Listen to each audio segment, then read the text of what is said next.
Viewers, আপনারা very recent লক্ষ্য করেছেন যে বাংলাদেশে যেভাবে প্রতিনিয়ত ধর্ষণ বেড়ে যাচ্ছে, এটি আমাদের মা এবং বোনদের জন্য অত্যন্ত একটি নেগেটিভ এবং হতাশাজনক একটি দিক।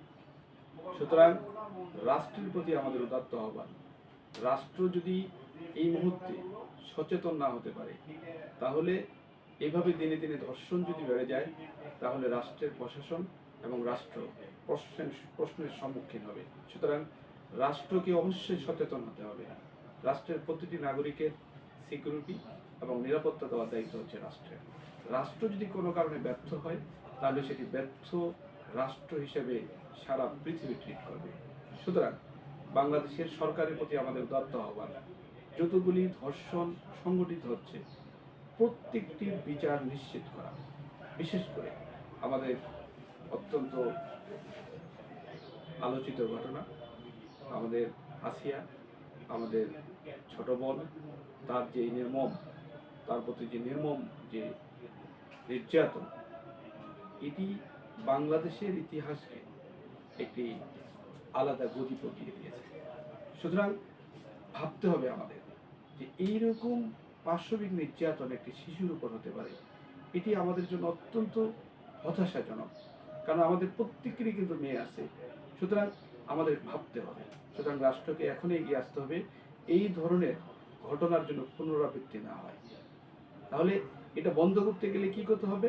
অবশ্যই বিচার প্রক্রিয়া ত্বরান্বিত করতে হবে। আজকে দর্শকরা কিভাবে পার পাচ্ছে আপনারা খেয়াল করবেন।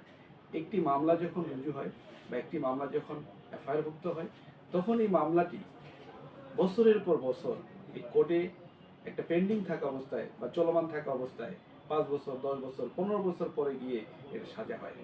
এইভাবেই কিন্তু ধর্ষকরা আরো উৎসাহিত হচ্ছে। সুতরাং জুডিশিয়ারির প্রতি আমাদের আহ্বান, বাংলাদেশের যে স্বাধীন বিচার ব্যবস্থা, এটার প্রতি আমাদের উদাত্ত আহ্বান যে এই বিচার প্রক্রিয়া দ্রুত সময়ের মধ্যে নিশ্চিত করতে হবে। দ্রুত সময়ের মধ্যে কীরকম?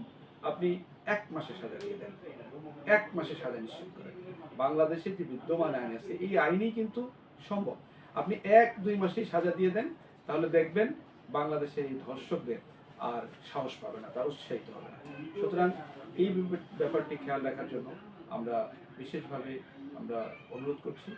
আর বাংলাদেশের আইনজীবী সমাজের প্রতি আমাদের আহ্বান, বিশেষ করে আমি একজন আইনজীবী হিসাবে আমি প্রতিজ্ঞা করছি যে কখনোই আমি এবং আমাদের প্রতিষ্ঠান উকিল ঘর কখনোই আমরা ধর্ষকদের পক্ষে কোনো মামলা পরিচালনা করব না। এটা আমরা জোরালো কমিটমেন্ট দিচ্ছি এই আমাদের নেশনকে, বাংলাদেশের প্রত্যেকটি মানুষকে। উকিল ঘর কখনোই ধর্ষকদের পক্ষে মামলায় লড়বে না। সুতরাং আইনজীবী সমাজের প্রতি উদাত্ত আহ্বান, আপনারাও বয়কট করুন।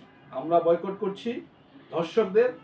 আপনারা প্রত্যেকটি আইনজীবী কখনোই ধর্ষকদের পক্ষে দাঁড়াবেন না। বয়কট করুন, দেখবেন ধর্ষকরা তাদের লেজ গুটিয়ে পালিয়ে যাচ্ছে। ধন্যবাদ, সবাই ভালো থাকবেন।